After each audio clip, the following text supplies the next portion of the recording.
Brelo did not fire too quickly or at a person who was clearly unarmed or clearly unable to run him over. He did not fire at somebody walking or running away.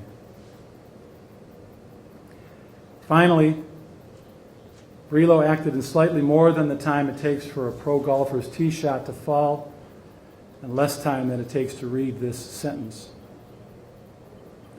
4 weeks was spent in trial examining those 7.392 seconds in every detail. An adversarial trial has proved over the centuries to be an effective way to find the truth. But if there is an ideal place to step into Brelo's shoes and view those less than 8 seconds and the 12 that came before them, the way he did on the night of the shooting, it is not the artificial environment of a courtroom. Still, that is what the law requires.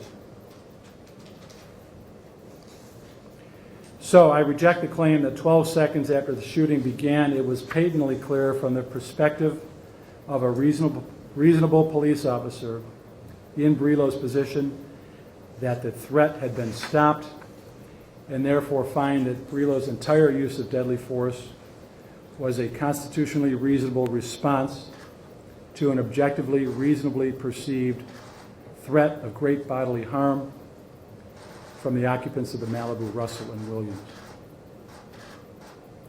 Having so found, in summary, I find that the state did not prove beyond a reasonable doubt that the defendant, Michael Brelo, knowingly caused the deaths of Timothy Russell and Melissa Williams, because the essential element of causation was not proved for both counts. I therefore find the defendant not guilty of counts 1 and 2 as indicted.